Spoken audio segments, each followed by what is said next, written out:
తాకట్లో ఉన్న మీ బంగారాన్ని విడిపించి ఆ రోజు ఆన్లైన్ రేటుకి కొంటాం. Sharma gold company. రాశి ఫలాల గురించి ఒక్కసారి నాకు వివరిస్తారా మీరు? మొట్టమొదటిగా ఏ రాశి గురించి చెప్తారు? తప్పకుండా. ఇప్పుడు ఇది మనకు వచ్చేది 2025 ఆంగ్ల సంవత్సరాది.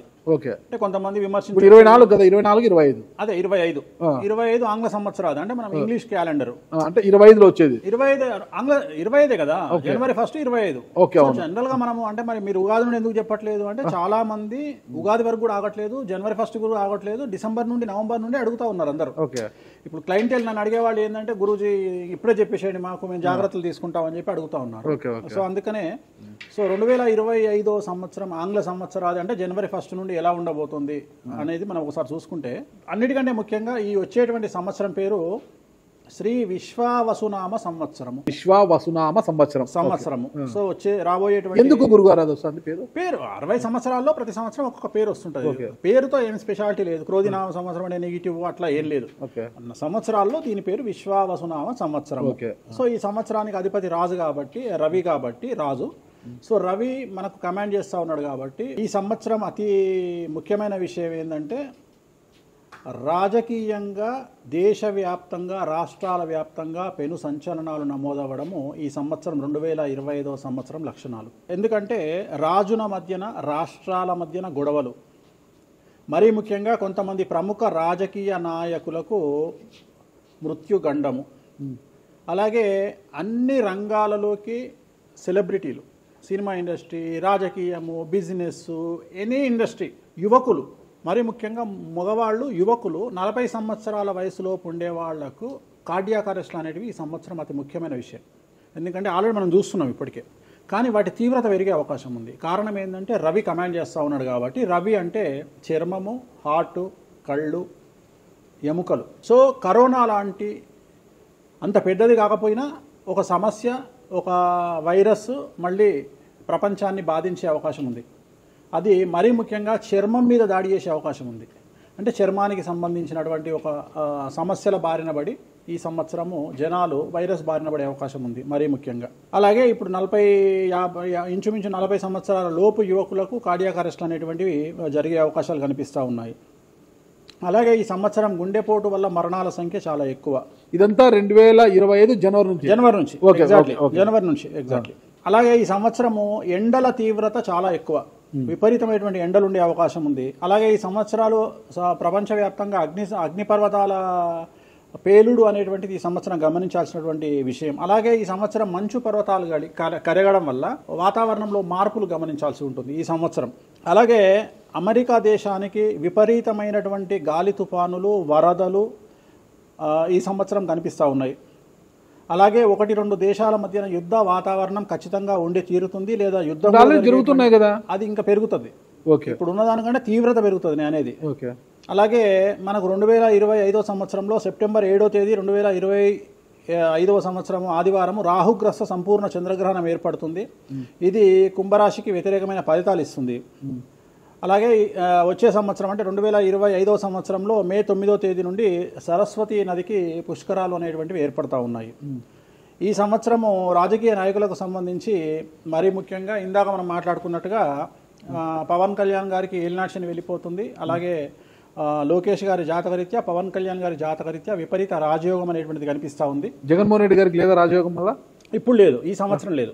అంటే 2025 సంవత్సరంలో లేదు. 29 కన్నా ఉందా? అది మన తర్వాత మాట్లాడుకుంటాం. ఓకే. 25లో మాత్రము నేను అనేది ఏంటంటే ఇప్పుడున్న స్థాయి కంటే వీళ్ళిద్దరికి ఇంకా పై స్థాయికి వెళ్లే అవకాశం ఉంది, లోకేష్ బాబు గానీ పవన్ కళ్యాణ్ గారు కానీ. అదే నాకు అర్థం కావడం, వాళ్ళిద్దరు మంత్రులే, నాకు అర్థం కాదు. ఇప్పుడు ఉన్నటువంటి పదవుల కంటే కూడా గొప్ప పదవులను వీరు పొందేటువంటి అవకాశాలు కనిపిస్తున్నాయి. రాజ్యసభ తీసుకుని కేంద్రానికి వెళ్తారా? కేంద్ర మంత్రులు వెళ్తారా? కేంద్ర మంత్రులు వెళ్తారా? పెద్దదే కదా, కేంద్ర మంత్రి అనేది పెద్దది కదా. సో అది ప్రభాస్ గారి జాతకంలో చాలా అనుకూలమైనటువంటి ఫలితాలు, శుభవార్తలు వినేటువంటి అవకాశాలు కనిపిస్తా ఉన్నాయి. వివాహం అవుతుందా చెప్పలేము, ఎందుకంటే తులారాశి కాబట్టి వివాహం కావచ్చు. సో ఫ్యాన్స్ కి ఇది పండగనే, పెద్ద పండగనే. ఓకే.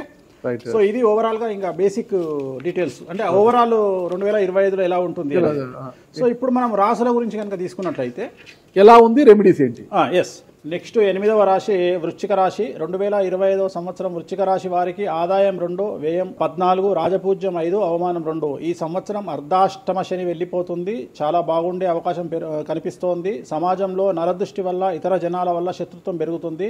మీరు ఏ రంగంలో ఉంటే అదే రంగానికి చెందిన వారు మీపై ఈర్ష్యతో, మిమ్మల్ని చెడు చూపుతో, నరదృష్టితో మీకు చెడ్డ పేరు ఇచ్చే అవకాశాలు కనిపిస్తూ ఉన్నాయి. అలాగే చేయు వృత్తి వ్యాపారాల యందు రాణించుట, ప్రతి పని కలిసి వస్తుంది.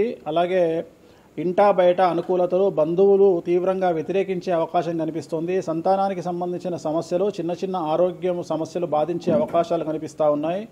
మీడియా మరియు సినిమా పరిశ్రమ వారికి, రాజకీయ రంగంలో ఉండేవారికి, న్యాయవాద వృత్తిలో ఉండేవారికి చాలా చాలా అనుకూలంగా ఉంటుంది. గవర్నమెంట్ ఉద్యోగస్తులకు డిపార్ట్మెంట్ల పరంగా, ఇన్కమ్ ట్యాక్స్ల పరంగా, జిఎస్టీల పరంగా ఇబ్బందులు ఎదుర్కొనే అవకాశాలు కనిపిస్తున్నాయి. ఈ సంవత్సరము వీరికి ఎటువంటి దోష నివారణలు అవసరం లేదు.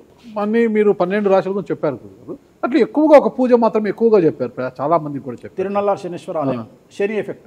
ఓకే, ఎక్కువ మందికి తిరునల్లార్ చెప్పిన అక్కడ ఎంత 450 రూపాయలు ఉంటుంది పూజ. అది తిరునల్లార్ పాండిచ్చేరిలో ఉంటుంది. అక్కడికి వెళ్ళి పూజ చేసుకుంటే సరిపోతుంది. ఇది పేరును బట్టి ఈ రాశుల ప్రకారం ఇలా ఉంటుందని మీరు రాశారా, లేకపోతే వాళ్ళ డేట్ ఆఫ్ బర్త్ ప్రకారం? నక్షత్రం బట్టి, నక్షత్రాలు. ఓకే, నక్షత్రాలు వాళ్ళకి అర్థమైపోతుంది, వాళ్ళ నక్షత్రాన్ని బట్టి. అశ్విని నక్షత్రం మేషరాశి, భరణి నక్షత్రం మేషరాశి, పుష్యమి నక్షత్రం కర్కాటక రాశి. మీ రాశి నా రాశి ఒకటే. నా రాశి ఏదో నాకు తెలియదు గురుగారు. మీది వృశ్చిక రాశి. మీది అదేనా? మరి ఎలా గురుగారు ఈ మధ్యన బాగానే ఉందంటారు? మనకు బాగుంది. ఇంకా మన రచనే, ఇంకా రచనే రచనే. ఇక ఎట్లా రచ్చ? ఇంత వివాదాలు అవుతున్నాయి, ఏం కథ అసలు? ఇంకా లైఫ్ అన్నప్పుడు ఇప్పుడు రేవంత్ రెడ్డి ఉన్నాడు. రేవంత్ రెడ్డి ఎన్ని కష్టాలు అనుభవిస్తే సీఎం అయినాడు అంటే ఇక కష్టం తర్వాత సుఖం రెడీగా ఉంటుంది. ఓకే, ఇప్పుడు కష్టపడ్డారు కాబట్టి మీకు సుఖం ఉంది అంటారు. మీకు కాదు, మళ్ళీ మీకు మనకు అందరికీ. ప్రతి మనిషి జీవితంలో పండ్లున్న చెట్టుకే రాయి దెబ్బలు, అంతేగాని పళ్ళు లేని చెట్టుని ఎవడు పట్టించుకుంటాడు? పళ్ళు ఉంటేనే దాన్ని రాయి చేస్తారు. అట్లనే మనం కూడా అంతే అండి. వేణుస్వామి అంటే పూజలకు పెట్టింది పేరు. పెద్ద పెద్ద రాజకీయ నాయకులకు, ముఖ్యమంత్రులకు, కేంద్ర మంత్రులకు, పెద్ద పెద్ద వాళ్ళకు కూడా, ఇక్కడ కాదు మీరు అబ్రాడ్స్ కూడా వెళ్ళి పూజలు చేసి వస్తున్నారు. చాలా కాస్ట్లీ స్వామి, చాలా గొప్ప పూజలు చేస్తుంటారు, అంత పవర్ఫుల్ పూజలు. అంటే ఇప్పుడు మీరు చేస్తున్న పూజల మహిమ వల్లనే మీ మీద ఇన్ని వివాదాలు వచ్చినా కూడా మీరు బయటపడగలుగుతున్నారు. 100% పర్ఫెక్ట్. ఇక దానికి ఆన్సరే లేదు. ఇక ఇప్పుడు మనం కొట్లాడాలంటే 10 రకాలు ఉంటాయి, మనం కొట్లాడతలేము. అందుకనే మనం ఒకటే, మన పూజల్ని మనం నమ్ముకుంటున్నాం అంతే, అమ్మవారిని నమ్ముకుంటున్నాం. ఇప్పుడు ఒక్కొక్క సమస్యకి ఒక్కొక్క అమ్మవారు పరిష్కరిస్తుంది దశమహావిద్యల్లో. మనం అదే చేస్తున్నాం. ఇప్పుడు నేను ఒకటే మాట చెప్తా, కాంట్రవర్సీస్ వచ్చినాయి, మీరు అడిగినరు, ఎన్ని సమస్యలు వచ్చినాయి. జనాలు ఏం ఆలోచిస్తారంటే వేణుస్వామి ఈ సమస్యల నుండి బయటపడతాడా, పడితే ఎలా పడతాడు?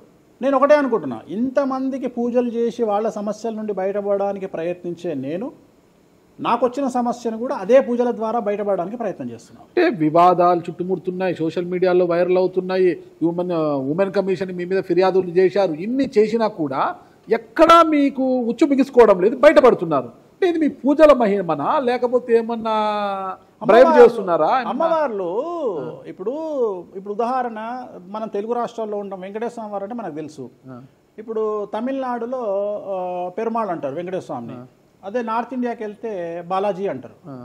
వాళ్లకు బాలాజీ అంటే చాలా భయం.